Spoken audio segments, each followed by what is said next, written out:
Bismillahirrahmanirrahim. Assalamualaikum warahmatullahi wabarakatuh. Innalhamdulillah wassalatu wassalamu ala rasulillah wa ala alihi wa sahbihi wa man tabi'ahum bi ihsan ila yaumil qiyamah.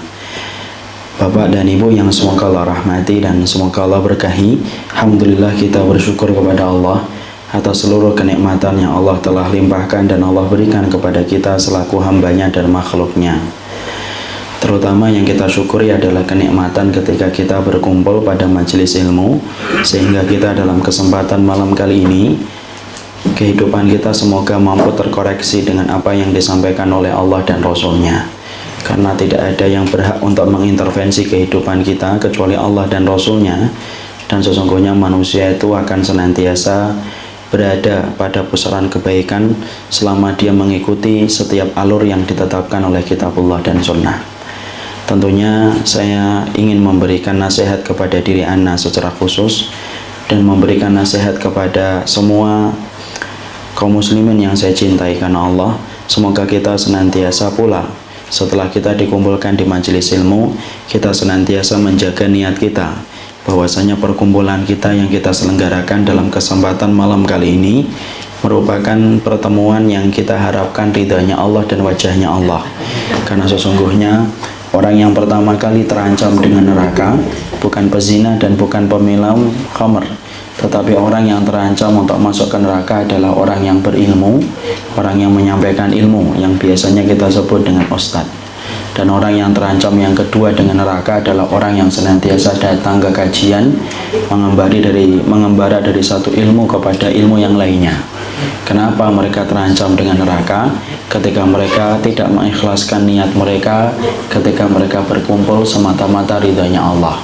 Karena orang yang pertama kali mencicipi api neraka yaitu adalah mujahid yang salah niat. Yang kedua adalah orang yang senantiasa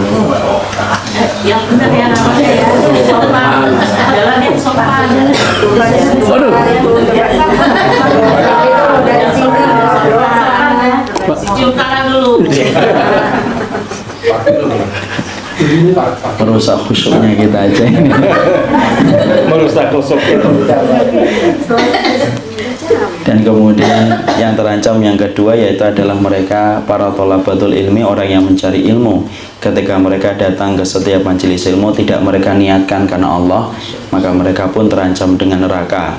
Karena sesungguhnya kita mengetahui Rasulullah bersabda, inna awalan nasi yubda yaumal qiyamah salasah. Orang yang pertama kali diputuskan nasibnya kelak pada waktu hari kiamat itu ada tiga. Si mujahid yang salah niat ketika dia berjihad bukan karena Allah, orang yang menyampaikan ilmu, dan orang yang mencari ilmu ketika mereka niatkan bukan karena Allah, tetapi mereka niatkan supaya mereka mendapatkan kedudukan dan status pujian manusia. Dan yang ketiga adalah orang yang bersedekah, tapi sedekahnya itu disebabkan mereka ingin mendapatkan pujian manusia. Inilah yang menjadikan kita khawatir bahwasanya seorang ustadz tidak ada jaminan masuk surga. Sebagaimana pula orang yang mengkaji ilmu, orang yang mengembara dari satu ilmu, dari satu majelis ke majelis berikutnya, mereka itu pun akan terancam dengan neraka kalau mereka melalaikan perkara yang pokok di dalam pusaran jiwa, yaitu adalah masalah niat. Semoga kita yang menyampaikan dan orang yang berkumpul pada majelis ini adalah semata-mata kita berkumpul untuk mencari keridhaan Allah. Bukan karena ini anjang untuk bertemu, bukan karena di rumah tidak ada acara, bukan karena di rumah ada konflik dengan pasangan kemudian kabur ke sini, tetapi memang betul-betul kita tetapi kemudian kita memang berkumpul semata-mata untuk mendapatkan keridhaan Allah, karena kita paham majelis ilmu salah satu majelis yang paling Allah cintai di atas muka bumi ini, dan Allah menjaga niat kita insya Allah. Jamaah yang semoga Allah rahmati dan Allah berkahi, sebenarnya ketika kita menyebut kata penyesalan, maka selalu berkonotasi bahwasanya penyesalan itu dalam perkara-perkara yang sifatnya duniawi. Kalau kemudian kita mengetahui biasanya kita menyesal ketika nilai ujian tidak sebagaimana yang kita rencanakan.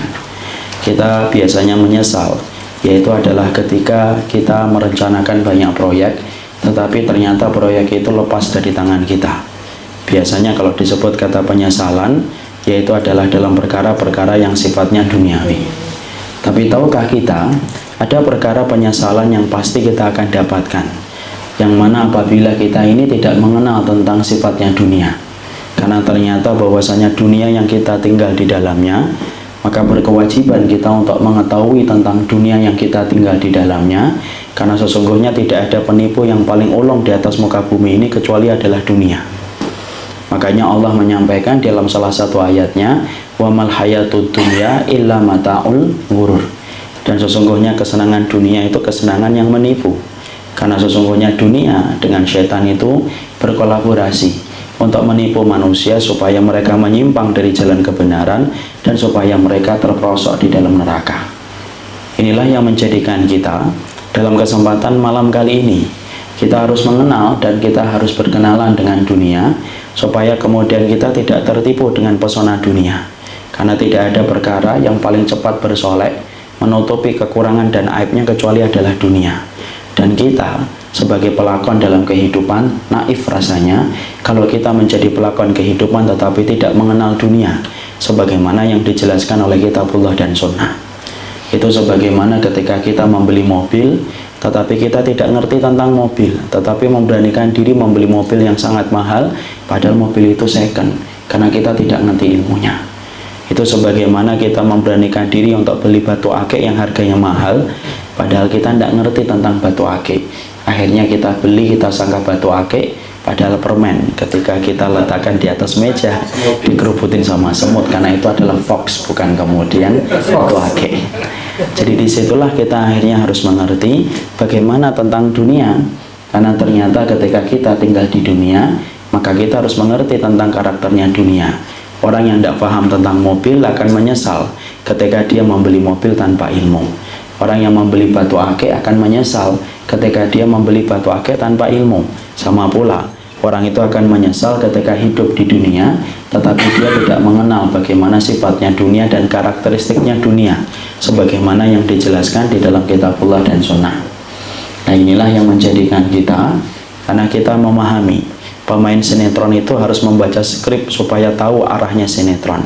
Maka kita yang menjadi pelakon dalam kehidupan, ketika Allah sudah memberikan amanah kehidupan kepada kita dan memberikan waktu ajal kepada kita, maka kita harus paham dunia, karena kita tidak mau menjadi korban berikutnya dari korban setiap penipuan yang dilakukan oleh dunia.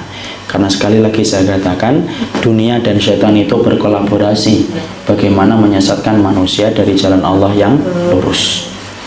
Maka dalam kesempatan kali ini kita akan mencoba untuk menjelaskan. Waalaikumsalam. Maka dalam kesempatan hari ini kita akan mencoba menjelaskan 6 perkara yang berkaitan tentang dunia supaya kita memiliki ilmu dan tidak tertipu dengan pesona dunia, supaya kita tidak terperosok dengan tipuan-tipuan yang ditawarkan oleh dunia. Karena di dalam satu hadis yang sahih, Rasulullah itu ketika dalam perjalanan Isra Mi'raj, maka Rasulullah SAW melihat seorang wanita tua yang menampung banyak beban di punggungnya, tetapi wanita tua ini pandai sekali bersolek.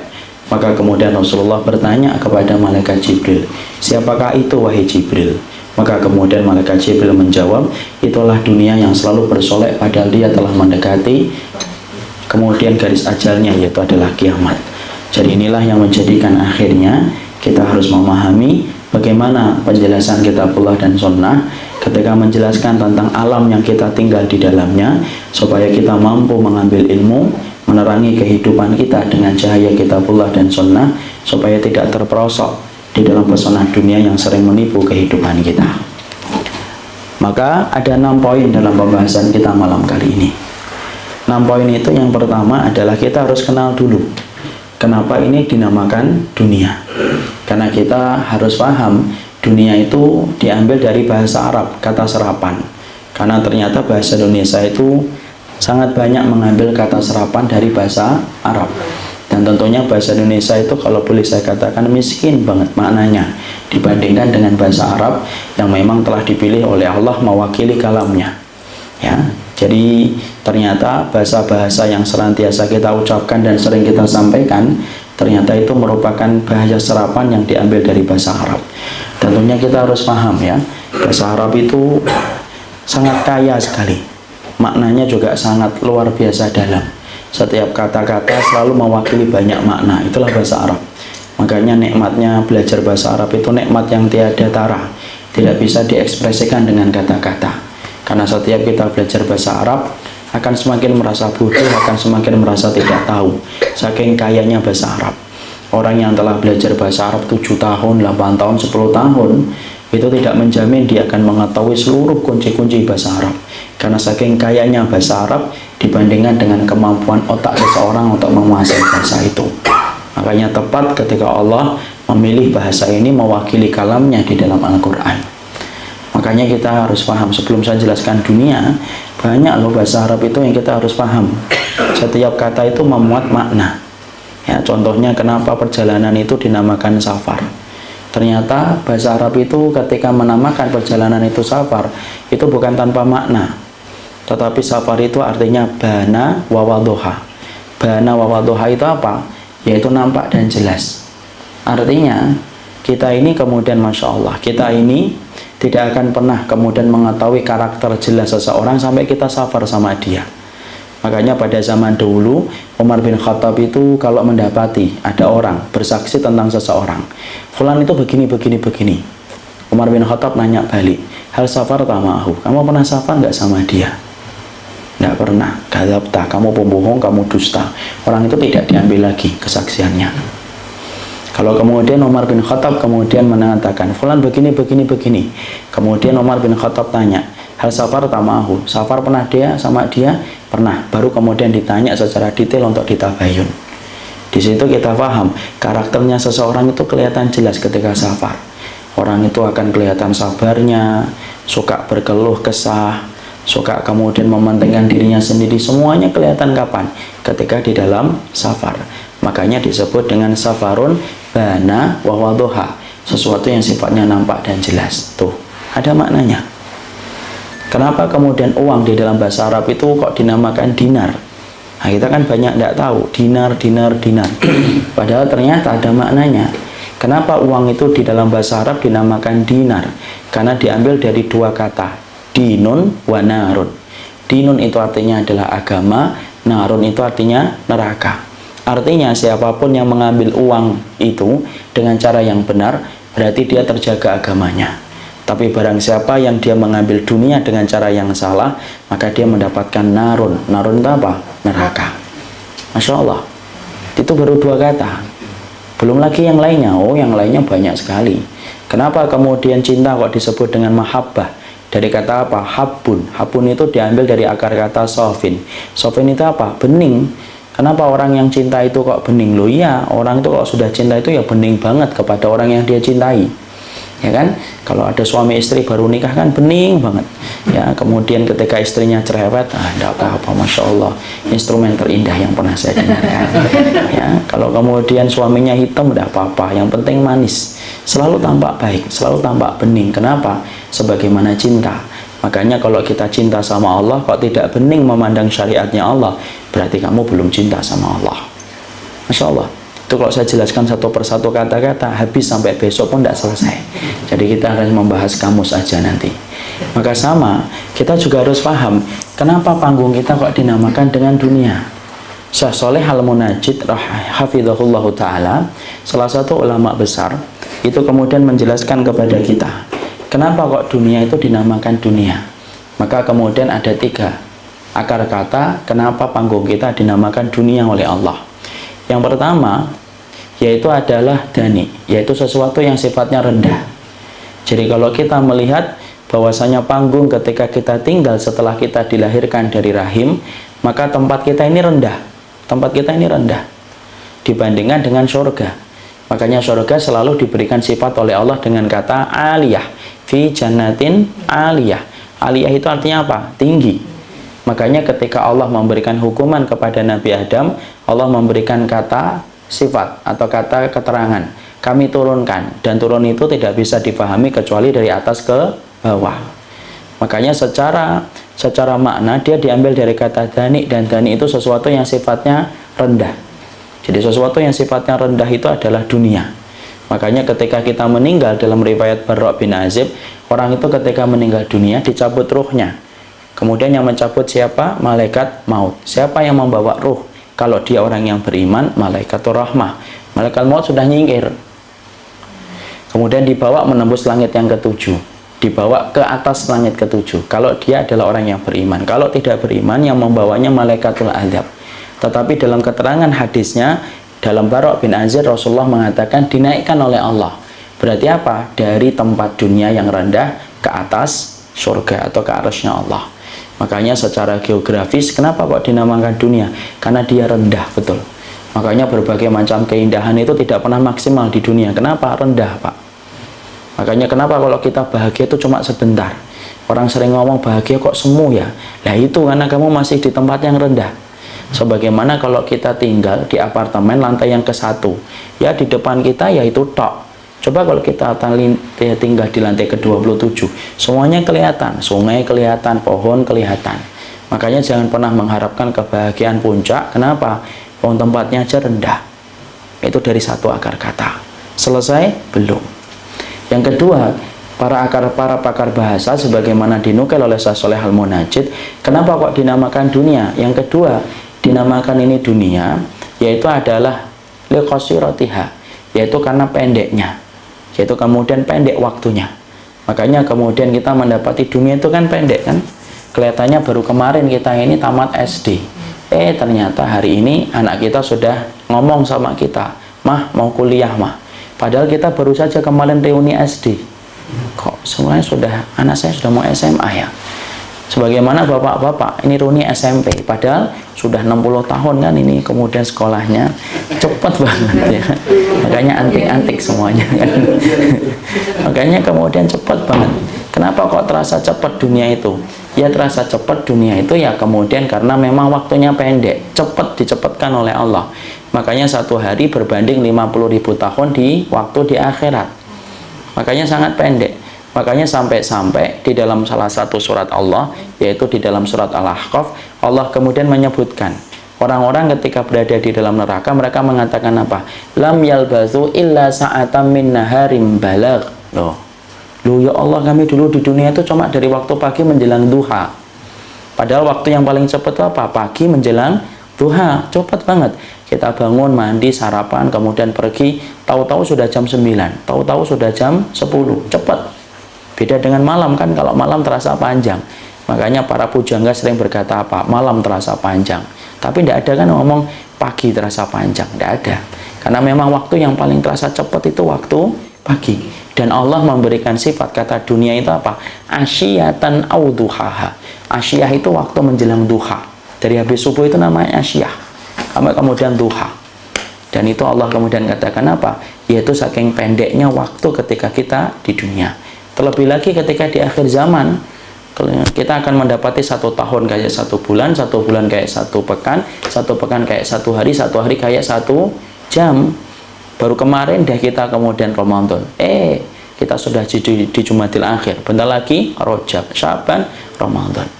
Kenapa kok demikian cepatnya Ustaz? Ya karena memang begitu. Sebagaimana namanya diberikan oleh Allah. Dinamakan panggung kamu itu panggung dunia, karena kamu harus paham. Panggung kamu namanya dunia karena pendeknya waktu yang Allah putarkan ketika kamu berada di dunia itu. Itu yang kedua. Yang ketiga, para pakar bahasa lalu mengambil kata dana'ah. Dana'ah itu apa? Dana'ah itu sesuatu yang sifatnya rendah tapi hina, sesuatu yang sifatnya hina. Itu namanya dana'atun. Kenapa dunia itu dinamakan dana'atun? Karena sesungguhnya dia sifatnya hina. Makanya kemudian ketika Umar bin Khattab radhiyallahu anhu melewati tong sampah bersama dengan teman-temannya. Teman-temannya kemudian menutup hidung. Lalu kemudian Umar bin Khattab berkata, 5, kenapa kamu tutupi hidung kamu? Hadhihi dunyakum allati tahrusuna 'alaiha. Ini loh dunia yang dulu kalian cari-cari dan uber-uber itu ini. Sembari beliau menunjuk kepada tong sampah atau tumpukan sampah yang dilewati oleh beliau bersama teman-temannya. Makanya dinamakan apa? Dunia. Diambil dari kata dana'ah. Mungkin kita bertanya, kok bisa sih dunia dikategorikan dengan hina? Ya iya, dibandingkan dengan kenikmatan surga yang nanti kita rasakan ketika kita menjadi penghuninya. Sesungguhnya dunia itu hina dibandingkan dengan surga. Kalau perumpamaan gampangnya itu gini, perumpamaan gampangnya itu adalah sebagaimana perumpamaan gampangnya, ingat nggak kita dulu ketika kecil? Ketika kita kecil itu, kalau kita waktu kecil, kita selalu menganggap permainan yang kita pengen beli itu adalah hal yang paling penting. Kalau kita SD, masih ingat, dulu kita mintanya apa? Mobil-mobilan itu loh yang kalau ditarik ke belakang, dilepas ke depan. Itu sudah menganggap top-topnya permainan saat itu. Dan ketika kita minta, kita rela bergulung-gulung di atas pasir supaya kemudian dibelikan sama bapak kita. Kemudian diberikan janji, tidak mau, pokoknya hari itu harus beli. Atau masih ingat nggak kemudian anak-anaknya dulu? Kalau saya dulu, itu sempat ngetren itu kaos kemudian di belakangnya ada sayap kayak Superman. Itu ketika lagi ngetren, Masya Allah, setiap anak pingin punya kaos kayak gitu.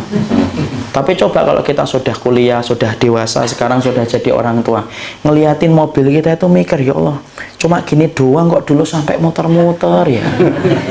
Kalau ibu-ibu itu biasanya masak-masakan itu yang dari plastik gitu ya, senang banget dulu. Kalau pas minta itu tuh Masya Allah, nggak bisa dikatain besok ya, nggak mau sekarang.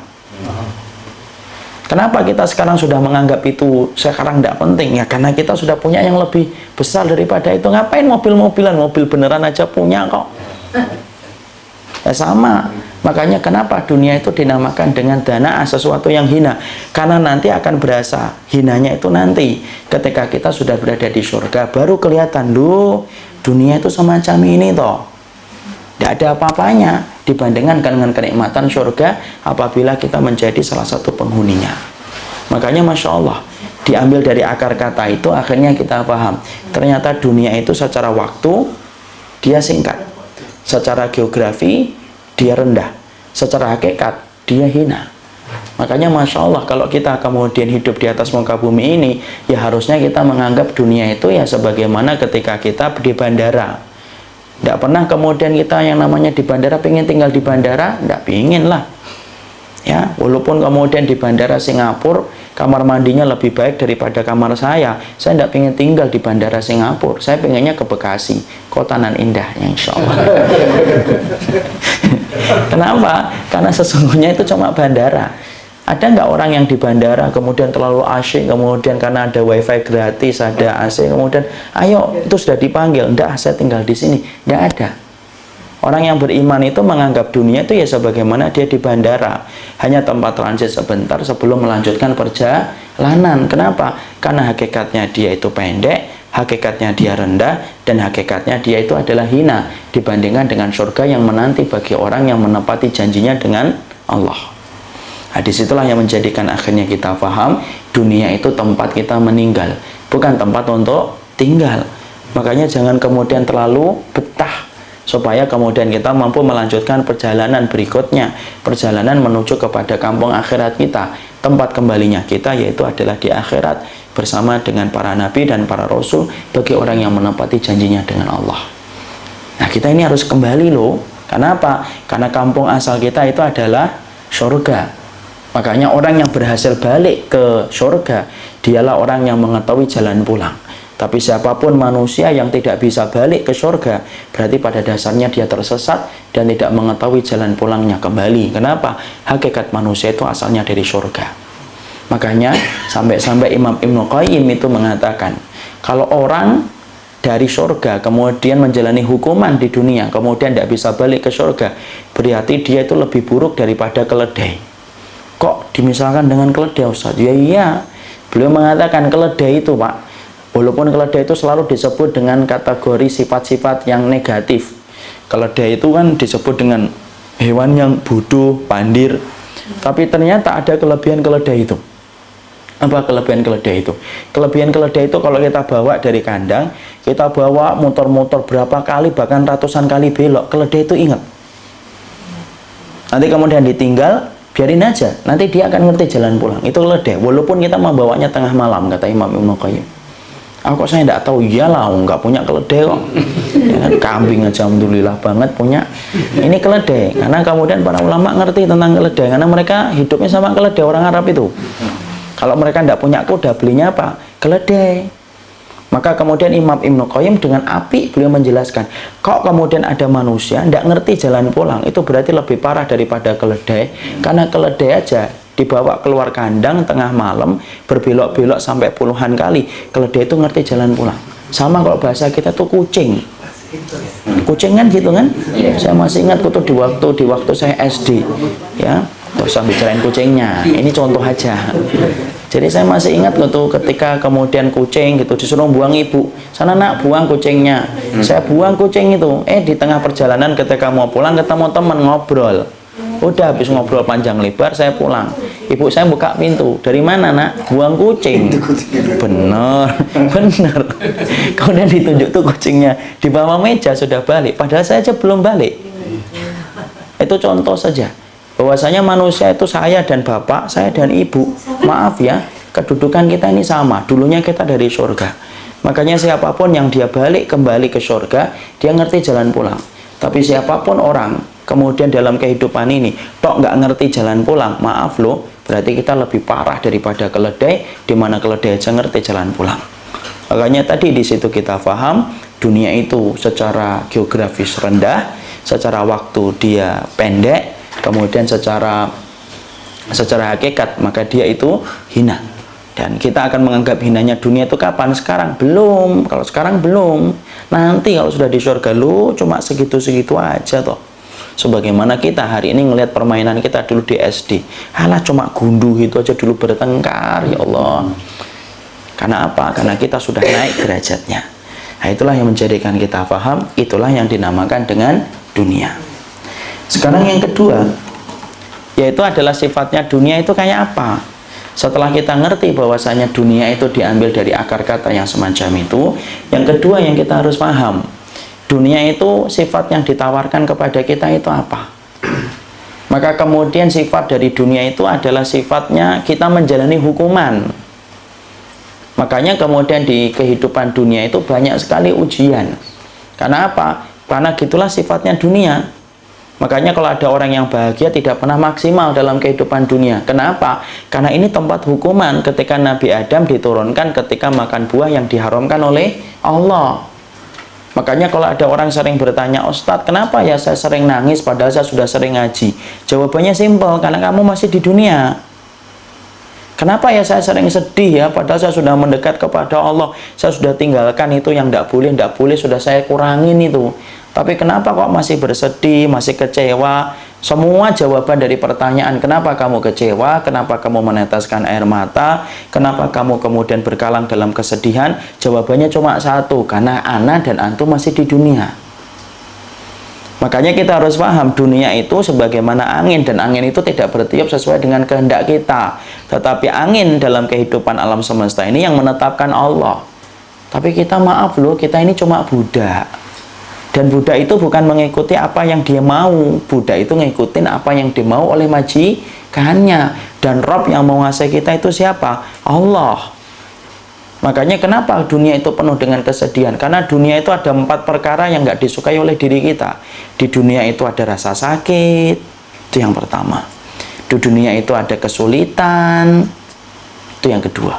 Di dunia itu ada kesulitan, ada perpisahan, itu di dunia. Dan yang keempat, di dunia itu kemudian ada perpisahan. Ada perpisahan, ada rasa sakit, ada kesulitan. Maka itulah yang kemudian menjadikan kita akhirnya paham. Itulah dunia. Supaya ketika kita memahami bahwasanya dunia itu harus diseberangi dengan kesabaran, supaya kita tidak kaget gitu loh.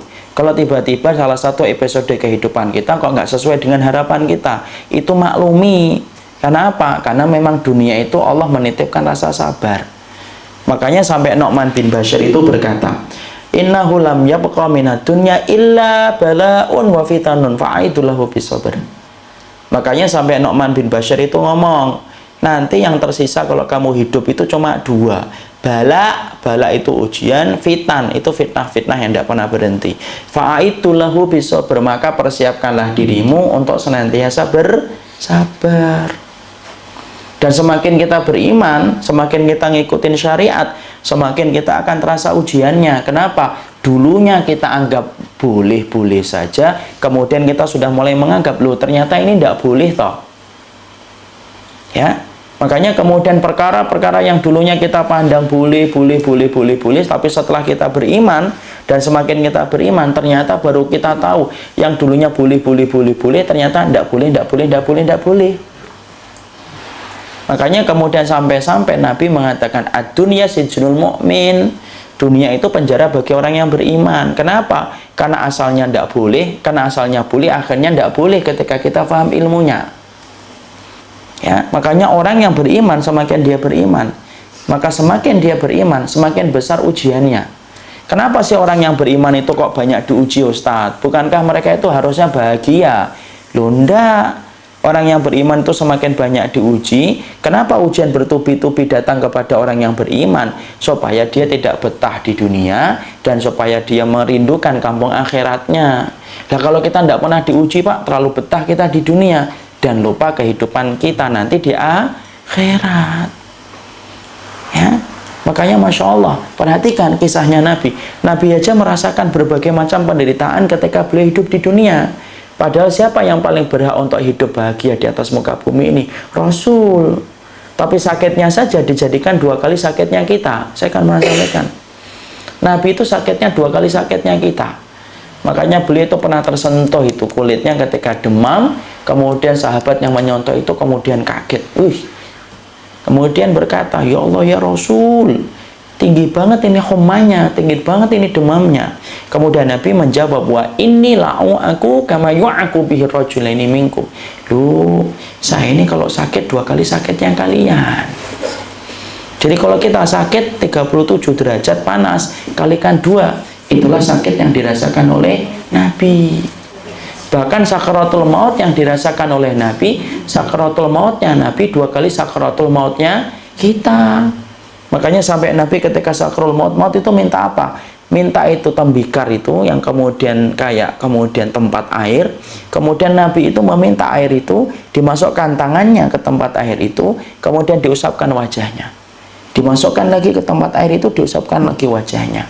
Sambari Nabi berkata apa? Allahumma inna lil mauti la sakaratun. Ya Allah, ternyata setiap kematian itu punya pintu yang bernama sakarat. Kenapa kok kayak gitu? Karena masih di dunia. Makanya kita lihat kayak Ibunda Maryam. Bapak tahu dan Ibu ngerti, Ibunda Maryam salah satu wanita yang dicintai oleh Allah. Rahimnya saja dipilih oleh Allah ketika Allah menitipkan Isa di dalam rahimnya Bunda Maryam. Wanita ini, Pak, saking dicintai oleh Allah, Imam Ibnu Katsir itu berkata, Ibunda Maryam itu siklus bulanan seumur hidupnya hanya 3 kali tok. Tapi apakah kemudian Ibunda Maryam hidupnya gampang? Enggak, susah. Beliau kemudian dituduh sebagai wanita pezina, di mana beliau tidak mampu menjelaskan bahwasanya perutnya ketika hamil ini adalah titipan Allah. Mana bisa menjelaskan? Orang sekarang aja mungkin juga susah kok memahaminya, apalagi zaman itu sebelum Masehi. Makanya sampai kalau kita ngelihat detik-detik ketika Ibunda Maryam itu kemudian terusir dari rumahnya, itu kisahnya menyedihkan. Terusir dalam keadaan Ibunda Maryam itu nangis, saking tidak kuatnya beliau jalan, kemudian beliau bersandar ke pohon kurma. Sampai Ibunda Maryam aja mengatakan apa? Allah menyampaikan, fa'aja'ahal makhadu ila jitin nakhlati qalat ya laitani mittu qabla hadza wa kuntu nasaman siya. Dalam surat Maryam 23 sampai Ibunda Maryam dia bersandar ke pohon kurma, dia kemudian ngomong, ya Allah, buat saya ini dimatikan saja supaya saya itu dilupakan orang dan tidak dihiraukan orang. Itu siapa? Ibunda Maryam. Padahal beliau ini wanita penduduk surga, bersama dengan Asyah, bersama dengan Khadijah, dan bersama dengan Fatimah, dan bersama dengan Ibunda Aisyah. Lah di situ saya ambilkan 2 penggalan itu untuk nggambarin kepada kita, itulah kehidupan dunia. Makanya kalau kita pengen mengharapkan puncak bahagianya di dunia itu tidak mungkin, pasti Allah memberikan ujian. Makanya di dalam sunnah itu tidak ada istilah rumput tetangga lebih hijau, itu tidak ada dalam sunnah.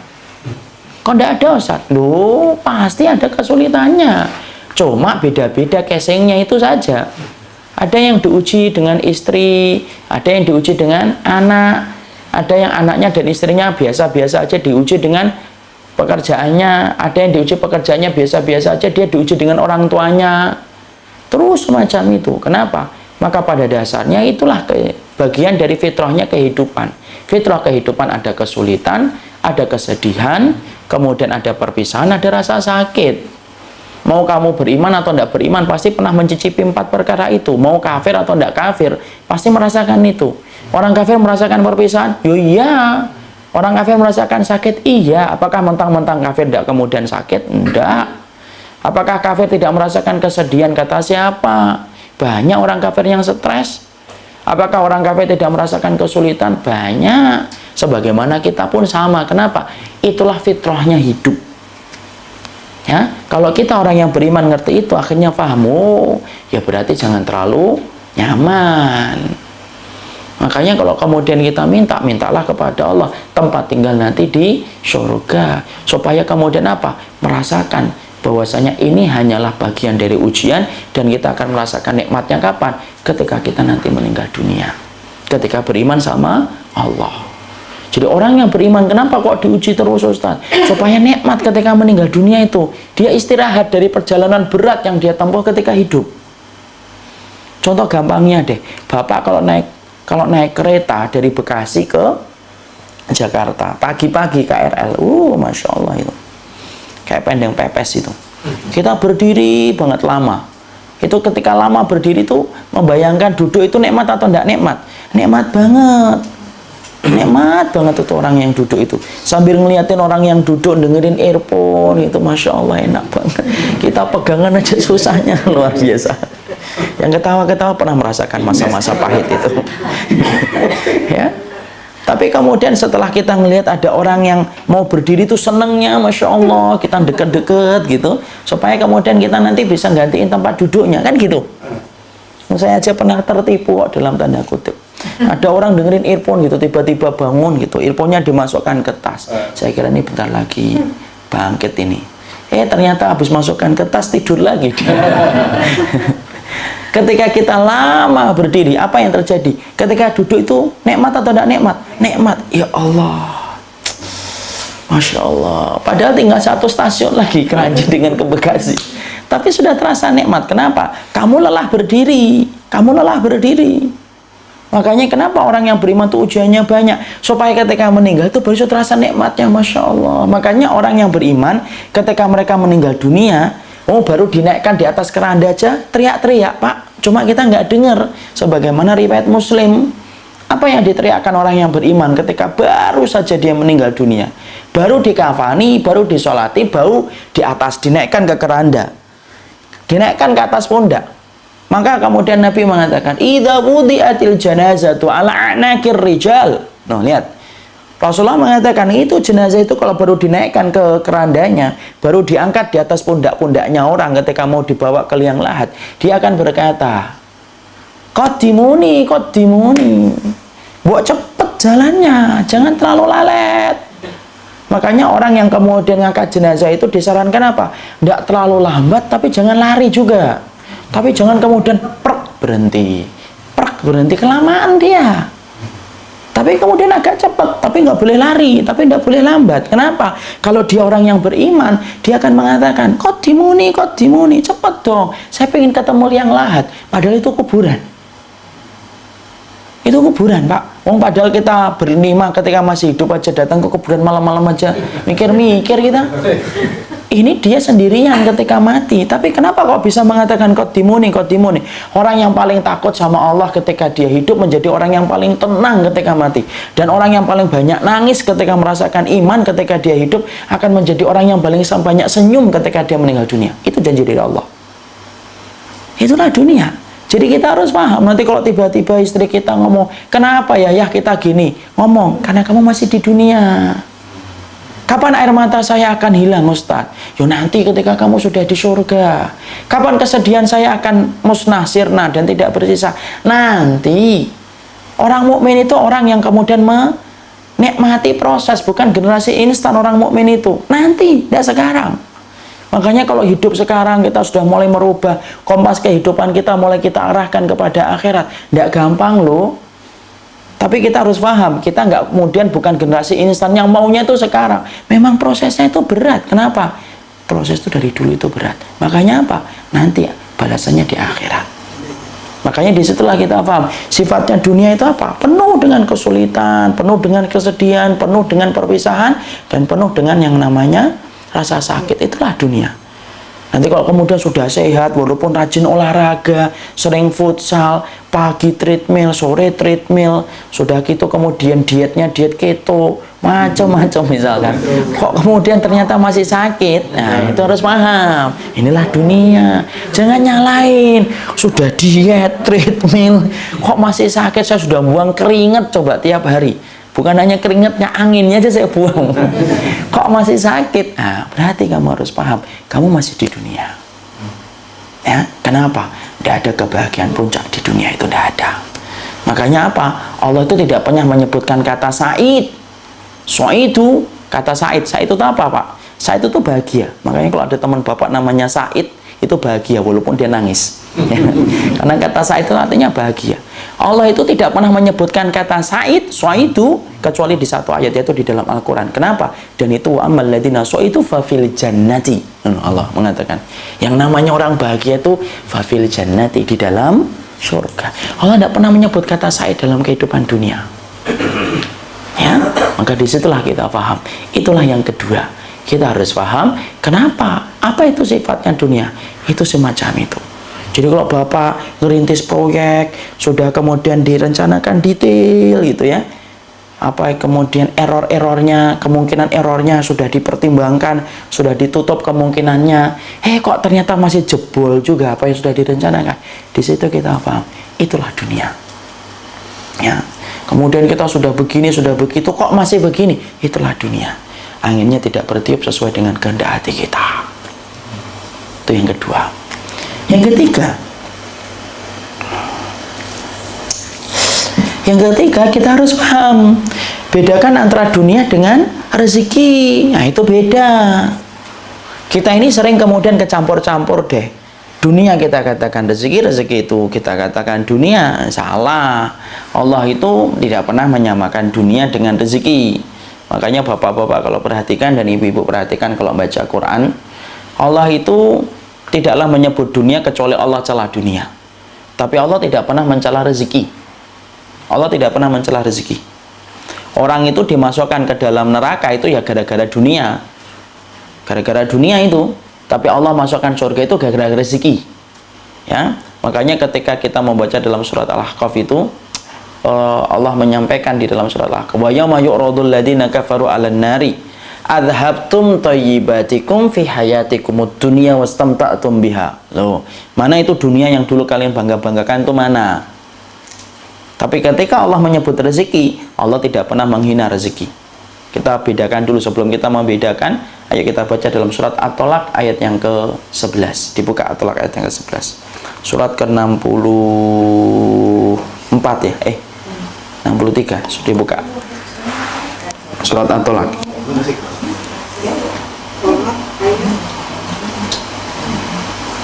Baca Ummu Rusi 65. Surat ke-65 ayat yang ke-11.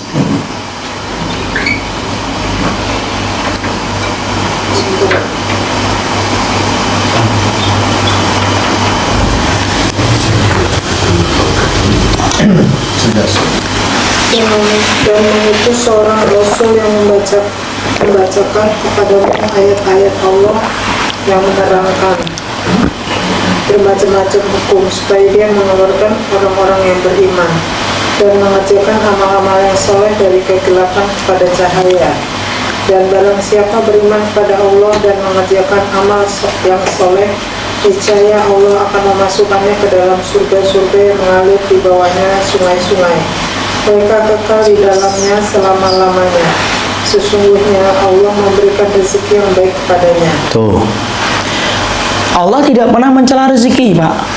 Makanya sampai Allah menyampaikan, wa may yu'min billahi wa ya'mal shalihan yudkhilhu jannatin tajri min tahtihal anharu khalidina fiha abada. Qad ahsanallahu lahu rizqa. Tuh perkataan Allah itu. Barang siapa orang yang beriman kepada Allah, beramal salih, maka dia dimasukkan oleh Allah ke dalam surga, penuh kenikmatan di dalamnya, kekal di dalamnya. Qad ahsanallahu lahu rizqa. Itu loh rezeki yang terbaik yang Allah kasihkan buat kamu itu. Di situ kita memahami, tolong ya dibedakan antara dunia dengan rezeki. Karena sesungguhnya antara kedua perkara itu tuh beda banget. Kalau kita tidak ngerti, kita akan kemudian tertipu kembali dengan dunia dan dunia. Kalau kita tidak bisa membedakan apa itu dunia dan tidak bisa membedakan apa itu rezeki. Dunia itu Pak, apa yang kita pakai, apa yang kita makan tadi, yang kemudian makan sego jinggo, itu dunia. Apa yang kita pakai hari ini, saya pakai ini dunia saya. Dan tempat tinggal kita itu dunia kita, itu dunia. Di mana sifatnya dunia itu apa? Available-nya itu hanya ketika sampai kita mati. Bahkan sebelum mati aja sudah tidak bisa lagi. Ketika sakratul maut itu sudah tidak ada harganya.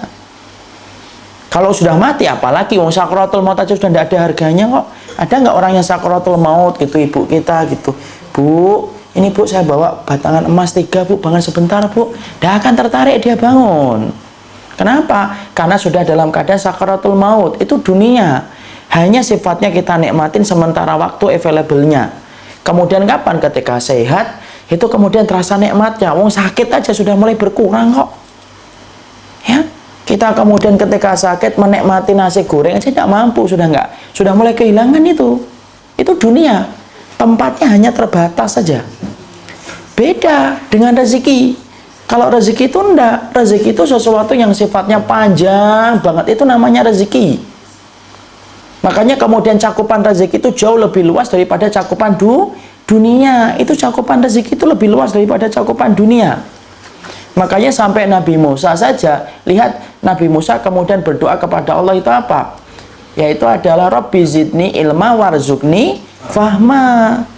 Ya Allah, berikanlah aku ilmu dan berikanlah aku rezeki kefahaman. Yang diminta oleh Nabi Musa rezeki, tapi bukan rezeki biasa, bukan rezeki dinar, bukan rezeki dirham. Yang diminta oleh Nabi Musa itu apa? Rezeki kefahaman. Kenapa kok kayak gitu? Ya itulah yang terjadi. Kenapa? Rezeki itu cakupannya luas. Makanya rezeki itu bermanfaat sampai kita di alam kubur, masih bermanfaat. Ketika kita sampai kemudian ke padang mahsyar, itu masih bermanfaat. Kenapa? Itu rezeki. Itu rezeki.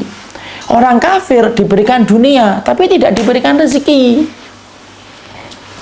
Tapi orang mukmin ada yang dikasih oleh Allah. Tapi orang muslim ada yang dikasih Allah dunia, tidak dikasih rezeki.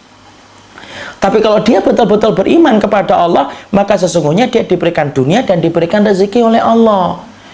Antum dan saya diberikan kemudahan ibadah, itu rezeki, Pak. Kenapa? Ibadah ini nanti kita bawa ketika kita di alam kubur dan di padang mahsyar. Masih kemudian kita lihat itu, masih kita lihat. Kita diberikan kemampuan sedekah mengalahkan sifat bakhil yang kita miliki. Padahal sifat bakhil itu karakternya manusia. Setiap orang itu punya sifat bakhil. Kalau kemudian kita diberikan kesempatan mengalahkan bakhil kita sampai merogoh kantong, kemudian kita sedekah, itu namanya rezeki.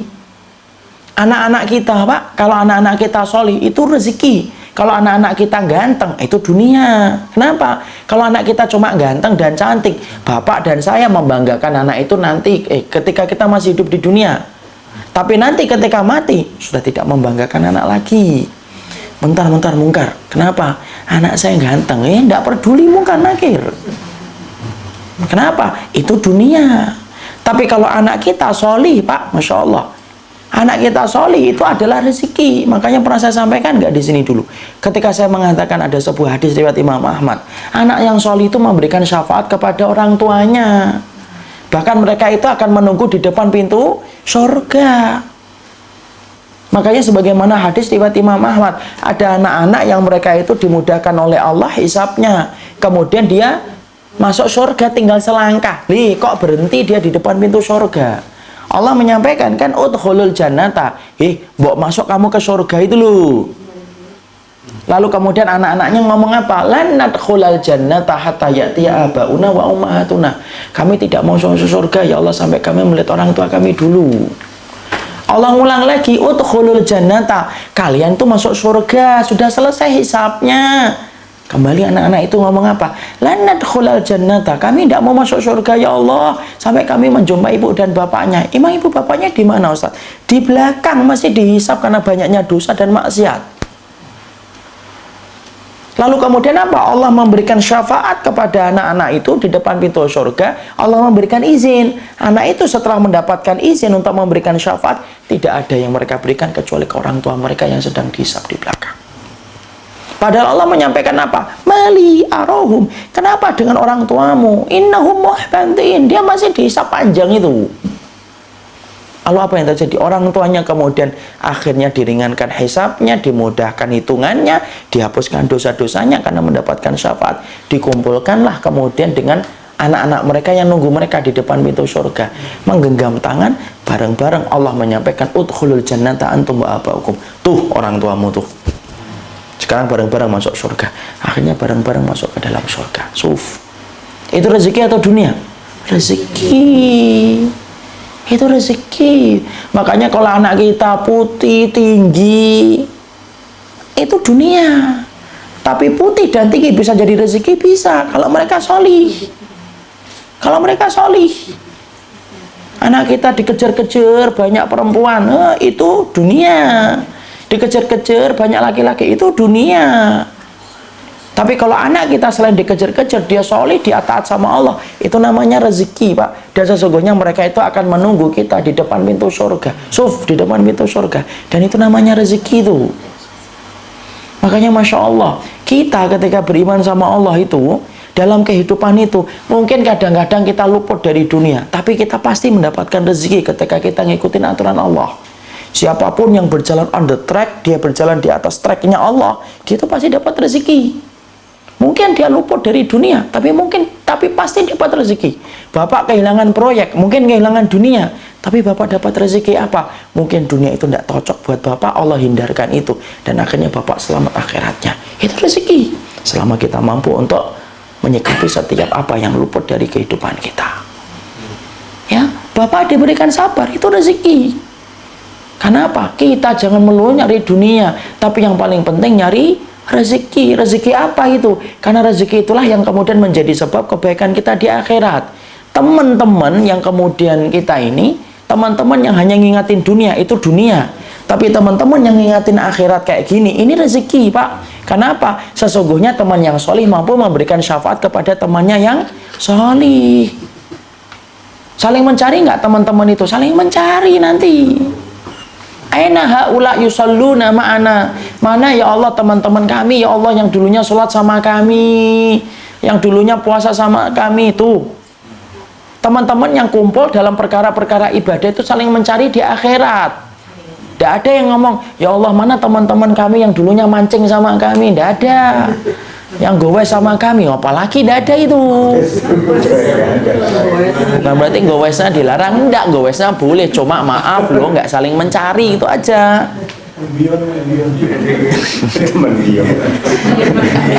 Tidak usah nyebut merek. Tapi kalau kemudian ketemu dalam majelis ilmu, ketemu misalkan bapak-bapak kemudian datang ke panti asuhan, kemudian ngasih barang-barang, itu saling mencari, saling mencari. Mana teman saya, ya Allah, teman alumni, yang mana kalau ngaji terlalu tidur aja itu, tapi ada dia. Saling mencari atau tidak? Saling mencari. Dan itu namanya apa? Itu rezeki, itu rezeki. Karena apa? Lihat pernyataan mereka, aina haula yusalluna ma'ana wa yasumuna ma'ana wa yatasaddaquna ma'ana. Tuh, mana teman-teman kami yang dulunya sholat sama kami, puasa sama kami, bersedekah sama kami. Tuh, yang disebut kata-kata ibadah. Itu rezeki atau dunia? Rezeki. Mendapatkan syafaat itu enak loh. Mendapatkan syafaat itu kayak ibu ataupun bapak pergi ke Surabaya, modalnya cuma 100.000, tetapi kita harus tinggal selama sepekan. Tapi kita pengennya tetap makan dan dapat tidur yang enak. Gimana caranya? Nelpon teman kita yang tinggal di Surabaya, siapa? Kamu tinggal di Surabaya ya? Iya. Sama ke Surabaya. Ya sudah yuk, tinggal aja di rumah saya. Enak. Akhirnya di Surabaya apa? Seminggu dapat rumah, dapat tempat tidur yang nyaman, dapat makan yang enak, mau rawon, mau kemudian pecel, ada. Kenapa? Karena tinggal sama teman kita. Itu perumpamaan syafaat itu kayak gitu. Berapa banyak orang yang masuk surga itu bukan karena amal solehnya tok, tapi berapa banyak orang yang masuk surga itu salah satunya karena dia mendapatkan syafaat. Dan salah satu syafaat itu apa? Syafaat yang diberikan sama teman-teman yang solih itu. Makanya kalau kita kemudian maaf, kalau kita menghadapi ada orang kok tidak ngingetin kita akhirat, lebih baik kita kemudian ganti dengan teman-teman yang mengingatkan kita tentang akhirat. Kenapa? Siapapun yang meninggalkan sesuatu karena Allah diganti oleh Allah dengan yang lebih baik. Kenapa? Saya mencari rezeki, saya mencari rezeki nih. Dan itu merupakan bentuk rezeki. Nah, kalau kita paham kayak gini, akhirnya apa? Tidak gampang-gampang antara membedakan dunia dengan rezeki. Kita misalnya apa? Iya, saya nggak dapat dunia, tapi saya dapat rezeki. Ini kisah nyata nih. Ini sering banget saya sampaikan. Mungkin saya udah sampaikan di sini, tapi saya ulang supaya kita paham. Ada teman saya, bukan teman, dulunya ada ikhwan yang dampingin saya nyetir. Jualan buku. Jualan buku. Dan Bapak dan Ibu harus paham, kalau beli buku sama orang-orang yang penjual buku itu tidak usah ditawar-tawar lah, kasihan. Mereka itu hidupnya, tawakalnya gede ketika jualan buku. Ya, beli buku ini berapa bang? 100. 3 juta boleh enggak? Gitu.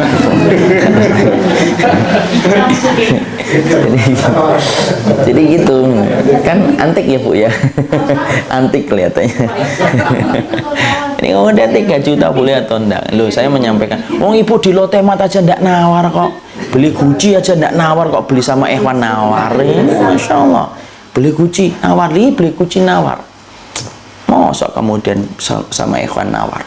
Beliau ini jualan, anaknya 4, tinggal di Bekasi. Kemudian saya tanya, antum anak segitu tinggal di Bekasi, berapa minim sebulan akhi? Tidak pernah ngitung Ustaz, tapi kira-kira 2,5 juta. Nah, antum jualan buku, jualan poster itu berapa sebulannya? Saya tidak pernah ngitung Ustaz, tapi alhamdulillah cukup aja. Dan alhamdulillah saya tidak punya utang. Masya Allah. Kemudian saya ngomong, sabar ya akhi ya, sabar. Sembari saya naik mobil ini, dia nyetir, sabar ya. Oh enggak Ustaz, saya belum saatnya sabar, saya syukur. Nah, saya nanya, sabar ya? Enggak Ustaz, saya syukur. Sabar akhi, antum sabar. Lakon hidup tuh 2, sabar atau syukur. Iya, tapi saya tuh syukur Ustaz. Nah kan saya nanya, mau jualan buku pas-pasan, poster, anaknya 4, kemudian masih ngontrak, kok dia bisa mengatakan syukur tuh, syukurnya tuh yang apa? Nah, terus dia bilang, iya Ustaz, antum tahu nggak namanya jualan buku itu? Pagi-pagi saya nata buku, saya taruh di motor bagian belakang, saya kencengin, saya ngitarin jalan. Ketika ngitarin jalan itu, hati saya tuh sibuk untuk menata hati. Hari ini dapat berapapun, saya tuh pengen menata qanaah saya. Setiap pagi Ustaz. Kenapa? Kalau nggak saya nata qanaah setiap pagi, stres saya. Kenapa? Orang yang jualan buku tuh nggak pernah tahu hari itu dapat berapa. Bisa kadang-kadang 100, bisa datang 200, kadang-kadang bisa 300, kadang-kadang muter-muter nggak dapat. Kenapa? Panitia kajian nulis tidak boleh jualan. Karena itu ya, walaupun saya yakin ya panitia punya pertimbangan khusus, tapi jangan gitulah. Dicarikan solusi. Sunnah itu kan memberikan solusi kan, bukan menutup pintu. Sifat yang sunnah itu, saya tahu mungkin wanita kajian itu supaya tidak begini tidak begitu, ana paham. Tapi kita hidup pada zaman ketika tidak semua orang dimudahkan dapat rezeki. Buatlah lokal satu tempat di pojok kayak apa, kayak tidak usah nutup lah usaha orang. Kalau saya tidak mau dilarang. Cuma kalau kemudian ini nanti begini berantakan Ustaz gini, sudah kalau gitu pojokkan aja. Tidak usah dilarang lah. Allah aja tidak melarang kok. Yang dilarang itu kapan? Ketika sholat Jumat itu baru dilarang. Ketika sholat Jumat tok, ada nggak perintah lain selain kemudian jualan selain malam ketika sholat Jumat? Tidak ada. Kenapa kita melarang sesuatu yang dimubahkan oleh Allah Subhanahu Wa Taala? Ya. Kemudian ketika dia cerita, kemudian saya itu syukur. Kenapa? Setiap hari saya nata qanaah. Saking saya sibuknya dengan qanaah, saya tidak mikir itu kemudian hujan, saya tidak mikir kemudian macet. Kenapa? Hati saya sudah terlalu sibuk untuk menata qanaah. Berapapun ya Allah yang Engkau berikan sama saya syukuri. Saya tidak mikir jalan mau kemudian rusak kayak, mau hujan deras kayak, mau kemudian apapun, biasa saya dibandingkan dengan kesibukan hati saya untuk menata qanaah saya. Nah, saya bersyukur daripada orang-orang yang di kantor Ustaz. Yang ngomong dia loh ya, saya ceritakan ini. Bukan saya yang nyindir, enggak. Ini cerita dari dia. daripada orang yang di kantor. Saya ngomong, loh, siapa? Kenapa orang di kantor? Maaf Ustaz, bukan salah. Orang yang di kantor itu, kalau mereka pergi di pagi hari, mungkin nggak perlu untuk, mungkin nggak sibuk dengan qanaah. Kenapa? Karena dia yakin nanti di akhir bulan gajinya sudah tertransfer ke rekeningnya dia. Paling-paling kalau kemudian di mobil yang dia pikir itu apa? Aduh, macet. Jam nyampe nggak ini meeting saya ini? Paling-paling gitu. Dia kemudian susah untuk qanaah. Kenapa? Karena semuanya sudah dia peroleh. Mau gimana? Qanaah itu susah kok bagi orang yang sudah mendapatkan semuanya kok. Tapi kalau saya, Masya Allah, 50.000 itu terasa nikmat betul bagi saya. Ada orang kemudian ngasih buku, uangnya buku berapa? 35. Kemudian udah kembalinya buat Mas aja 15. Itu sudah luar biasa senangnya saya. Cuma 15.000. Padahal kita ini kalau sudah banyak harta, 15.000 nah, buat apa ini? Paling-paling buat parkir. Padahal banyak orang yang 15.000 aja sudah bersyukurnya luar biasa. Kenapa? Qanaahnya tingkat tinggi. Ya, maka kemudian saya bersyukur itu Ustaz, dan saya diberikan keluarga yang alhamdulillah. Saya tidak pernah memberikan makanan-makanan yang haram. Saya bersihkan apa yang saya berikan untuk mereka. Bukankah saya pantas untuk kemudian bersyukur? Tuh. Rezeki atau dunia itu? Rezeki. Itu rezeki, Pak. Ya, walaupun mungkin dia luput dari dunia, mungkin dia luput dari dunia, mungkin dia luput dari dunia, iya mungkin luput nggak bisa dapat 1, 2, 3, 4 dengan digit-digit yang banyak, betul, sepakat, dia mungkin nggak mendapatkan dunia, tapi sepakat loh, kita itu sepakat, dia tuh dapatin rezeki. Makanya apa? Orang yang diberikan iman, dimudahkan amal solih, dimasukkan oleh Allah ke dalam surga, itu rezeki, itu rezeki, itu rezeki. Dan itulah yang menjadikan kita harus pahami rezeki, jangan memahami dunia terus. Karena sesungguhnya beda antara dunia dengan rezeki. Itu yang ketiga. Yang keempat, yang kita harus pahami tentang dunia dan rezeki, ya. Yang keempat, yang dunia dan rezeki itu harus paham apa? Yang keempat, bahwasanya dunia dan rezeki, dunia itu sudah ditentukan oleh Allah dan rezeki sudah ditentukan oleh Allah. Wa ma min dabbatin fil ardi illa 'alallahi rizquha. Tidaklah binatang melata di atas muka bumi kecuali telah ditetapkan rezekinya oleh Allah. Kenapa kita harus paham ini? Supaya menata hati bahwasanya kita tidak perlu nyenggol yang haram dan tidak perlu nyenggol yang syubhat. Kalau kita sudah dijamin oleh Allah. Allah itu menjamin saya, menjamin bapak, menjamin ibu. Dunia kita sudah dijamin oleh Allah. Yang belum dijamin oleh Allah itu apa? Satu, Allah itu belum menjamin akhirat kita, itu tok. Kalau sudah dijamin oleh Allah, ngapain kita kemudian merasa risau terhadap apa yang sudah dijamin oleh Allah? Anak polisi aja kalau kemudian di jalan, ketika kemudian dia sampai ngelanggar marka jalan, temennya mungkin ribut, ini ngelanggar nih. Maka kemudian ngomongnya apa? Lah enggak apa-apa, bapak saya polisi. Kenapa kok dia tenang? Karena dia merasa bapaknya itu nanti akan membantu urusan dia kalau ketangkep. Itu anaknya polisi loh. Anaknya preman sama. Kalau bapaknya itu preman, dia tenang. Karena apa? Dia tahu bapaknya nanti akan bela dia. Sama. Allah itu Rozak. Ya kalau kita tahu bahwasanya Allah itu yang ngatur dunia, ya kita tidak perlu khawatir toh. Oh sudah diatur oleh Allah. Cuma kita sabar atas prosesnya atau enggak. Orang itu biasanya kan nggak sabar, potong jalan kompas, nyari shortcut. Shortcutnya itu adalah cara-cara yang haram. Padahal kalau itu adalah rezekinya, datang atau tidak datang? Datang. Kalau itu bukan rezekinya, dia dapatkan sebentar akan habis dengan hal-hal yang lainnya. Tiba-tiba mobilnya rusak, tiba-tiba kemudian harus begini, cepat habisnya. Padahal dunia itu sudah dijamin oleh Allah, sudah. Dan ketika kita sudah ngerti bahwasanya dunia itu sudah dijamin oleh Allah, tenangkan jiwa, tenangkan hati. Kenapa harus ditenangkan hati? Loh iya, karena kita kalau kemudian sudah gede kayak gini, kok kemudian masih mikirin dunia secara berlebihan, berarti kita ini kalah kualitasnya dengan keimanan bayi. Kata Makhul, perhatikan Makhul itu ulama.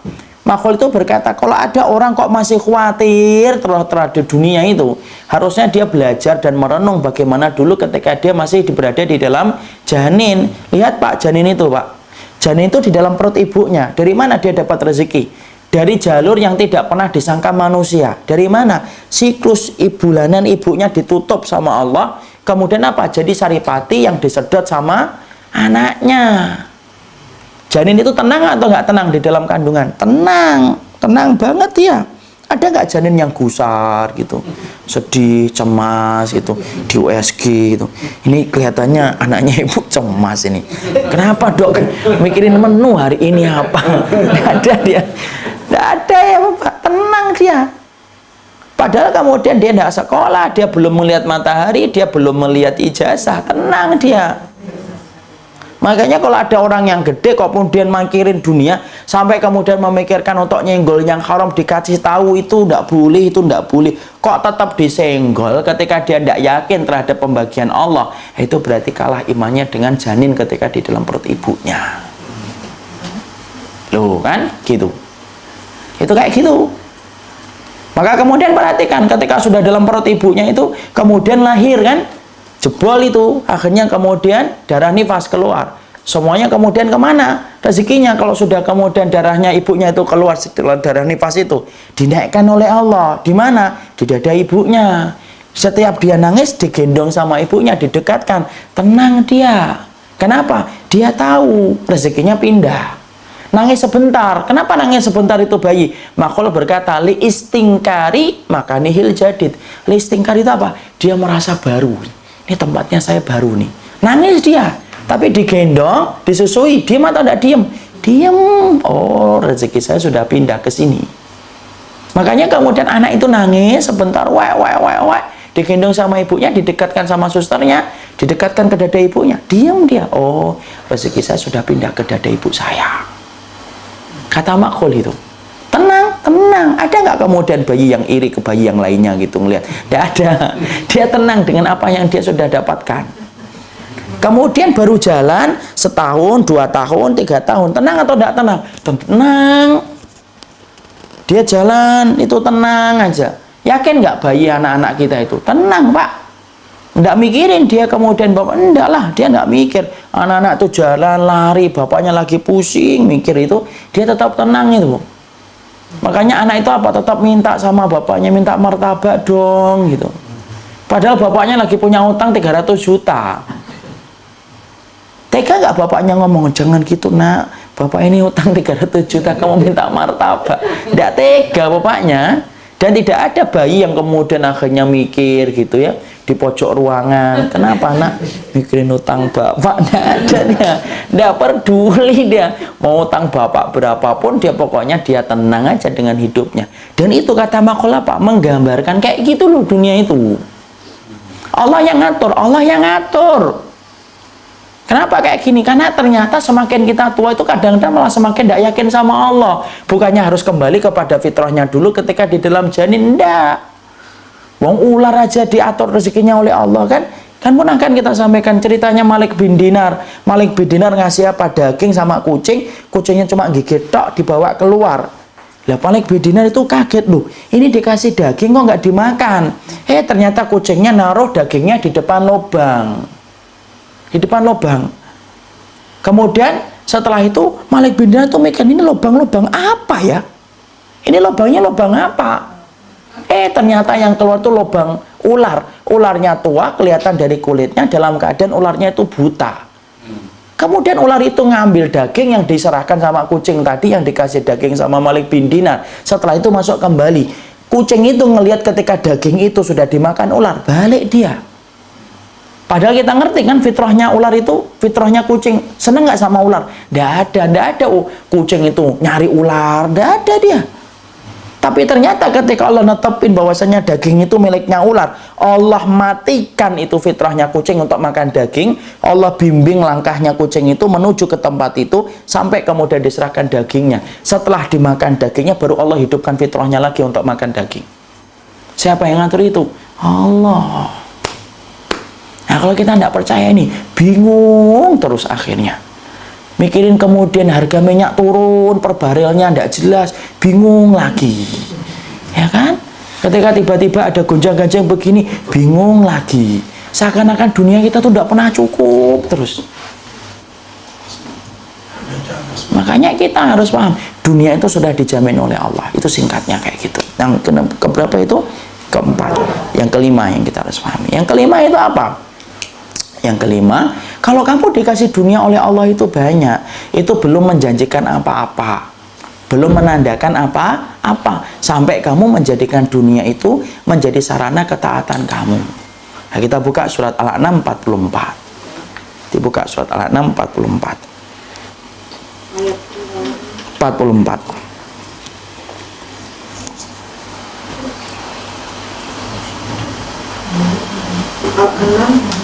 44.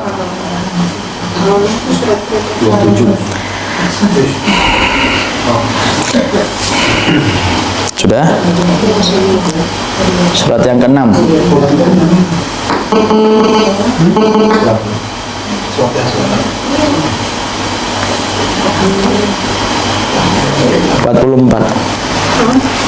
Baca, kamu urusin. Bukan, Al-An'am 44.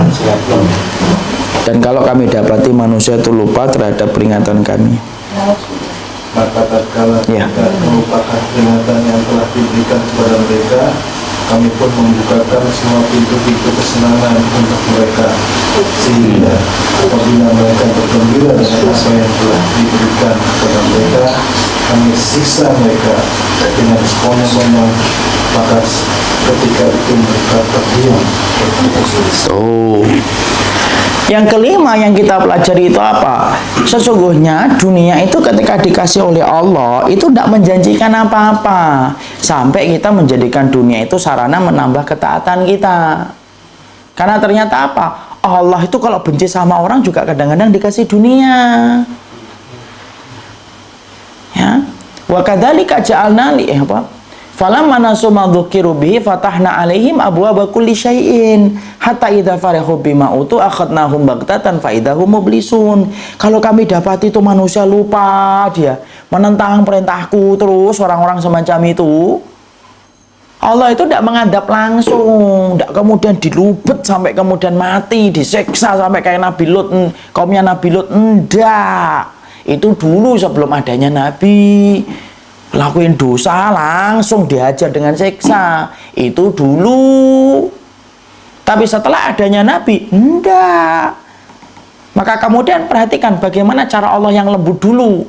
Falamma nasu ma dzukiru bihi, kalau kami dapati manusia itu sudah lupa terhadap peringatan yang kami berikan, fatahna, kami buka pintu-pintu kesenangan duniawi terus itu untuk mereka, sampai ketika mereka sudah tenggelam dengan kesenangan duniawi, kami cabut nyawanya secara tiba-tiba, baghtatan, sekonyong-konyong dia balik kepada Allah mempertanggungjawabkan semuanya.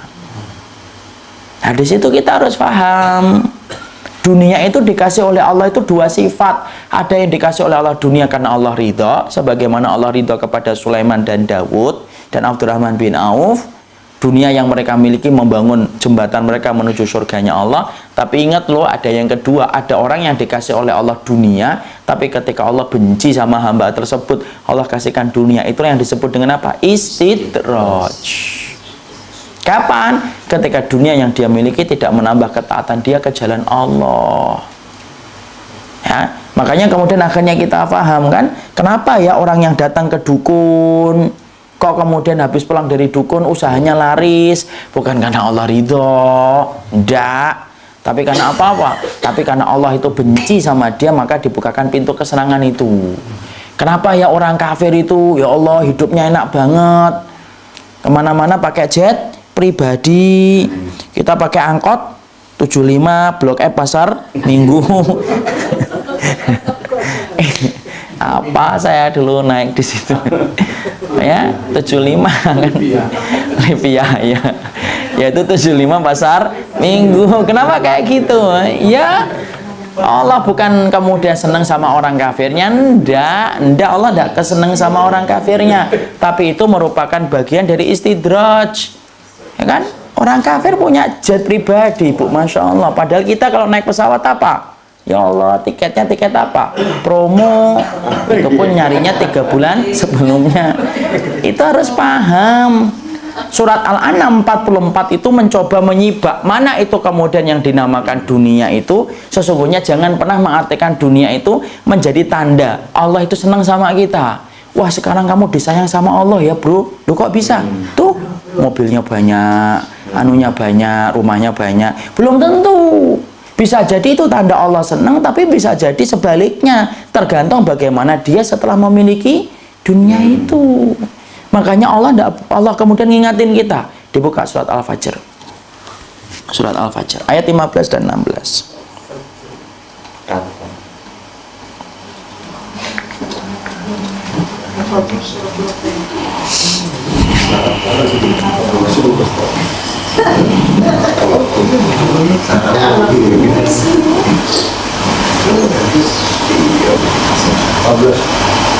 Lima belas dan 16. Sudah surat 89. Ya 15 dan 16. Manusia apabila Tuhannya mengujinya, lalu dia dimuliakannya dan diberinya kesenangan, Ya. maka dia akan berkata, Tuhanku telah memuliakan. Oh. Teruskan 16. Adapun bila Tuhan yang mengujinya lalu membatasi rezekinya, maka dia berkata, Tuhanku menghinakan. Tuh, teruskan yang 17. Sekali-kali tidak, Sekali-kali tidak. Manusia, ya sudah. tidak memuliakan. Ya. Jadi orang-orang itu sering berkata, kalau kami diberikan kemuliaan Allah sedang sayang sama saya. Kalau sedang diberikan kesempitan, oh Allah itu sedang uji saya. Allah mengatakan kalah, bukan kayak gitu. Jadi kemudian jangan pernah kita menganggap keberkahan hanya kita ukur dari masalah dunia. Karena bisa jadi itu tanda ridho, tapi bisa jadi sebaliknya itu tanda benci. Tergantung bagaimana kita setelah memiliki harta itu. Itu yang keberapa? Yang ke-5, poin yang ke-5. Yang terakhir, poin yang ke-6. Yang poin yang ke-6 yang kita harus pahami, bahwasanya apa yang ke-6? Yang ke-6 itu adalah sesungguhnya dunia itu diserupakan oleh Allah kayak air. Ya, dibuka surat Al-Kahfi.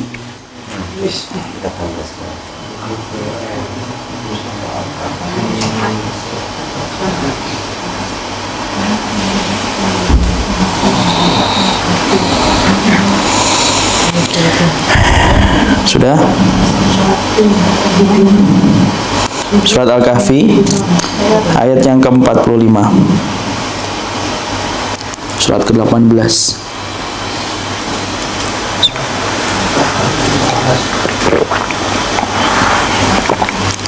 Surat ke-18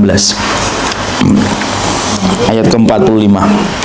Dan berilah perumpamaan pada mereka manusia, kehidupan dunia adalah sebagai air hujan yang kami turunkan dari langit, maka menjadi subur karena tumbuh-tumbuhan di muka bumi. Kemudian tumbuh-tumbuhan itu menjadi kering yang diterbangkan oleh angin. Dan adalah Allah Maha Kuasa atas segala sesuatu. Ya, Allah itu menyerupakan apa? Dunia itu sebagaimana air hujan. Kenapa kok gitu? Imam Qurtubi menerangkan setidaknya ada 4 wajhu syibahnya. Wajhu syibah itu keserupaan dan kemiripan antara dunia dengan air hujan. Apa itu yang pertama? Yang pertama adalah yang namanya dunia itu kayak air, sebagaimana tidak pernah setia di satu tempat. Kalau Bapak kemudian nempetin air itu ya, sekalinya jatuh gelas, ada nggak air itu yang kemudian ngotot gitu bergelantungan di meja, nggak mau jatuh ke bawah? Nggak ada. Sekalinya dia kesenggol, gelas jatuh ke bawah, dalam sekejap hilang. Sama kayak dunia. Dunia itu cepet hilang nggak? Cepet. Makanya orang itu sering kan ngomong kan, kadang-kadang kita tuh masyarakat Indonesia sudah ngakuin, kemarin untung gede ya mas? Iya, tapi kayak air doang, lewat doang. Nah itu kayak, itu persis nih, kayak surat Al-Kahfi. Berarti sudah baca Al-Kahfi? Nggak tahu baca Al-Kahfi atau enggak, tapi Indonesianya gitu. Cepat sekali hilangnya. Cepat sekali hilangnya. Makanya berapapun kita memiliki dunia itu, Masya Allah, berapapun kita memiliki dunia, pasti kemudian kita itu akan kemudian kehilangannya. Kehilangan cepat, iya cepat hilang dia. Nggak setia dia. Saya mati, antum meninggal, bapak meninggal, ibu meninggal, sudah. Ada nggak dunia yang kemudian setia ngikutin kita gitu? Uang 100.000 itu pati murahnya bergelantungan di kain kafan, nggak mau diajak pergi, nggak ada. Dia nggak mau, dia pasti akan meninggalkan kita itu. Dan itu sifatnya yang disampaikan oleh Allah. Kama'in anzalnahu minas sama' faqtalata bihi nabatul ardi. Allah turunkan kayak air hujan, nyampur dengan kemudian ini. Kemudian yang kedua, apa kemudian kemiripannya? Yaitu kemudian cepat menguap. Kayak air itu cepat menguap. Sama, dunia itu cepat menguap kan? Apa yang kita miliki sudah tidak ada lagi berharganya. Coba, istana-istana yang dibangun oleh orang-orang dulu sekarang itu tidak ada faedahnya. Mobil-mobil yang kita beli, misalkan kita dulu beli misalkan Station tahun 80-an, tahu Station ya? Colt. Tahun 80-an itu topnya itu. Tapi sekarang kita lihat apa mobil ini, dicurigai itu bawa bom kalau datang ke Jakarta. Bawa bom ini kelihatan. Kenapa? Kok? Kenapa? Masa ke hotel apalagi itu security-nya sudah keringetan itu. Kenapa? Padahal tahun 80-an ketika Hubat itu, ya Colt itu kan yang kan Hubat kan. Saya paham, saya punya Colt. Dulu punya bapak belinya waktu SD itu Colt. Itu kemudian orang itu 80-an tren, Masya Allah. Masih ingat gak kita dulu pakai handphone Nokia yang kecil, yang harganya 3 juta, 4 juta. Semakin kecil handphone, Masya Allah. Semakin senang banget kita. Semakin, TOP-BGT infonya, Masya Allah. Kenapa? Karena kemudian ngetrennya kecil. Sekarang ngetrennya kecil, enggak, ngetrennya gede, sekali nutupin wajah. Kenapa kok cepat berubah? Memang gitu dunia itu. Ya kan? Beli mobil Soluna ketika keluar, topnya. Sekarang kok kelihatan mobil gini ya, sudah kelihatan tua. Jazz ketika beli-beli, Masya Allah. Tapi kok sekarang sudah gini ya? Iya. Saya kemarin di Detik itu ngelihat itu. Ada mobil limosin yang panjang itu loh. Tahu ya limosin? Ketika dulu pertama kali dikeluarkan, Masya Allah, itu limosin sampai berapa meter itu? 60 meter atau 70 meter itu. Ketika keluar, saya dilihat di situ, dilihatin di laman internet itu. Ketika masih pertama kali keluar, top. Tapi sekarang hanya menjadi onggokan besi. Kenapa kayak gitu? Itu dunia, kayak air dia. Air itu kan lama-lama nguap dia. Makanya Allah tepat ketika mengartikan apa? Dunia itu kayak air hujan. Yang ketiga apa? Yang ketiga, dunia itu kalau terlalu kebanyakan, kita tidak punya iman, itu sebagaimana air. Air itu Pak, kalau satu bak enak. Tapi kalau 2 rumah, misalkan 1 rumah, bingung kita. Mau kencing, bingung. Mau BAB, bingung. Kenapa? Kebanyakan. Tidak punya iman kita, sebagaimana banjir tidak punya perahu itu, tidak bisa memanfaatkan apa-apa kan. Makanya Masya Allah itu sampai saya dengar itu di Villa Nusa Indah itu, ada teman-teman saya yang di situ itu, banjir ya akhi, iya banjir. Dalam nggak? Enggak kok, cuma sampai mata kaki. Alhamdulillah. Tapi di lantai 2. Kalau di lantai 2, terus gimana itu WC-nya? Bingung mau pakai, mau di mana mau pakai, coba. Mau BAB aja bingung jadinya. Mosok dari lantai 2 mau BAB kan nggak bisa. Itu kayak gitu. Makanya kayak kemudian kayak air itu. Makanya kita butuh air itu enggak yang banyak-banyak. Pas 1 bak. Pas. Makanya kalau kita misalkan dikasih dunia kok cuma segini-segini aja, tenang, Allah tahu kalau kamu dikasih banyak, malah bingung kita. Itu yang ketiga. Yang keempat apa? Yaitu diserupakan dunia itu kayak air hujan. Itu apa? Kalau terlalu asyik kita basah, kalau kita tidak menjaga diri, kena fitnah dunia itu. Makanya yang kelima kita pahami, Allah itu mengartikan dunia itu apa? Kayak air hujan. Pahami air hujan supaya kita tidak tertipu dengan dunia. Barakallahu fikum. Inilah 6 perkara yang kita pelajari. Sebenarnya masih ada hal yang lainnya, tapi tidak usah lah. Secara ininya kita jelaskan poin-poin pentingnya supaya kita ngerti, karena kita ini pelakon dunia. Makanya pelakon dunia itu harus paham sifatnya dunia kan. Naif kalau kita menjadi pelakon dunia tapi tidak paham tentang sifatnya dunia. Barakallahu fikum. Ini yang dapat kita sampaikan dalam pertemuan kali ini.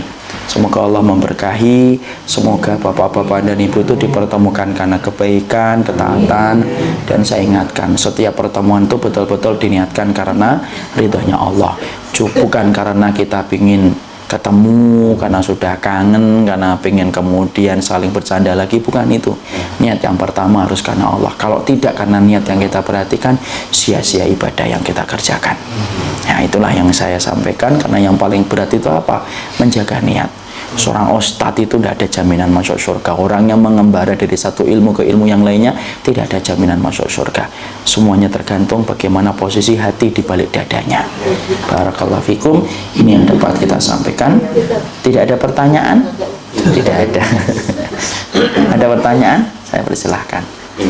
Kalau tidak ada jangan dipaksakan. Sebenarnya antara rezeki sama dunia dan ini, kalau kita dapat dunia seperti misalnya bangun masjid, bangun Jadi rezeki. Jadi rezeki. Kenapa? Karena itu yang akan Bapak lihat. Jadi misalkan gini Pak, Bapak punya uang 1 juta, pengen ketemu 1 juta itu lagi gampang. Infakkan di jalan Allah, ikhlaskan, tutupi amalnya. Ketemu lagi 1 juta dalam bentuk yang luar biasa lebih indah. Barokah. Makanya Allah sampai mengatakan apa? Ma indakum yanfat wa ma indallahi bakin. Yang kamu jaga pasti hilang. Tapi yang kamu titipkan sama Allah pasti akan dijaga. Coba kalau kita jaga harta Pak, kalau tidak kita pakai, kemudian kita simpen-simpen, kadang-kadang hilang. Simpen-simpen ketika kita mati diwariskan sama orang, padahal kita yang dihisap. Harta itu yang paling miris itu kayak gitu Ibu dan Bapak. Kita jagain harta, tapi ketika mati yang menikmati keturunan kita. Tapi yang dihisap saya, ibu, bapak. Makanya kalau kita titipkan sama Allah, kita nggak dihisap. Allah yang menghitungnya. Dan Allah yang akan menghitung balik dan mengembalikannya. Makanya Allah sampai katakan apa? Ma indakum yanfat wa ma indallahi bakin. Apa yang kamu simpan pasti hilang. Tapi apa yang kamu titipkan, itu yang akan dijaga oleh Allah. Jadi dunia itu bisa dapat rezeki, iya. Misalkan kemudian makanya Rasulullah itu pernah makan kambing dalam hadis riwayat Muslim. Kemudian Nabi mengatakan, semuanya satu kambing itu disisakan oleh Ibunda Aisyah cuma pahanya tok. Karena kesukaan Nabi itu makan paha. Semuanya sudah diinfakkan langsung. Kemudian Nabi tanya sama Ibunda Aisyah, apa yang tersisa wahai Ibunda Aisyah, wahai Aisyah. Kemudian Aisyah berkata, yang tersisa ilyah, paha ini ya Rasul. Bukan. Justru ini tidak tersisa. Yang tersisa itu yang kita berikan itu. Yang nanti kita akan lihat kembali. Karena yang kita sedekahkan itulah yang menjadi miliknya kita. Masya Allah. Jadi makanya doanya Allah kan indah kan. Titipkan sama Allah yang tidak pernah menyanyiakan titipan. Nah itu. Makanya kemudian saya pernah kejadian waktu, ingat nggak ketika ada banjir dulu, ada tukang bubur. Tukang bubur itu dengan sangat ikhlasnya dia, padahal dia bisa meremo. Kalau meremo itu apa ya kalau Indonesianya? Saatnya untuk kemudian dapat untung gede, tapi justru malah dia gratiskan ketika pas banjir itu. Ketika ditanya, kenapa kok digratiskan Pak? Iya, saya ingin dapat rezeki supaya ketemu lagi dengan apa yang sedekahkan. Kan lagi butuh, orang kan lagi butuh makan bubur, malah kemudian satu mangkoknya bisa 20-30. Alah, nyari itu kapan-kapan masih bisa. Tapi nyari orang yang lagi butuh sama bubur saya, tidak setiap hari orang itu butuh banget dengan bubur saya. Itu rezeki Pak. Itu rezeki. Paham Bapak? Ya. Ustaz, tadi pemahaman mengenai dunia dan rezeki ya. Mungkin sebagian besar kami ini lebih banyak mengejar ilmunya pun ilmu dunia dan digunakan untuk kepentingan dunia juga gitu ya. Nah kalau bisa bicara ilmu dunia dan apakah itu bagian daripada rizki kepahaman tadi? Kalau kita niatkan itu akhirnya untuk Allah dan niatnya adalah saya mempelajari ilmu ini, saya bekerja di sini, bagian dari ibadah. Ketika saya mendapati Islam memanggil saya siap untuk memberikan apa yang bisa saya berikan untuk Islam. Maka itu akan menjadi ibadah buat Bapak. Makanya kemudian apa? Merubah visi itu penting. Karena merubah visi membentuk pahala dan dosa itu jadi berbeda. Bapak kerja tapi visinya apa? Nanti kalau dapat rezeki, saya kemudian memberikan rezeki yang halal untuk anak saya. Kemudian saya akan memberikan bantuan kepada proyek-proyek Islam yang bisa saya bagi. Visi itu membentuk kegiatan yang asalnya mubah menjadi ibadah. Tapi ditentukan apa? Dari misi dan visinya itu bagaimana. Jadi Bapak kemarin saya mempelajari untuk dunia, sudah, anggap itu salah. Sekarang kita perbaiki. Selama masih punya kesempatan. Dan kita merubah itu supaya apa? Merubah yang asalnya biasa menjadi ibadah. Dengan kita menjadikan visi kita semuanya niatannya untuk akhirat. Makanya saya itu harus pahamkan. Saya itu Nanti kapan-kapan lah kita bahas. Memahami kerja itu ibadah. Tapi kadang-kadang orang itu tidak paham artinya apa gitu loh. Kerja tapi ibadah. Tapi sampai dia kemudian melupakan kewajiban. Berarti tidak paham dengan kata-kata yang dia sampaikan. Kerja itu ibadah itu kayak apa? Kapan-kapan lah kita bahas misi itu. Tentang tema itu, kerja itu ibadah. Paham Bapak? Iya. Saya kira cukup apa yang kita kaji dalam pertemuan kali ini. Semoga Allah memberkahi apa yang kita selenggarakan.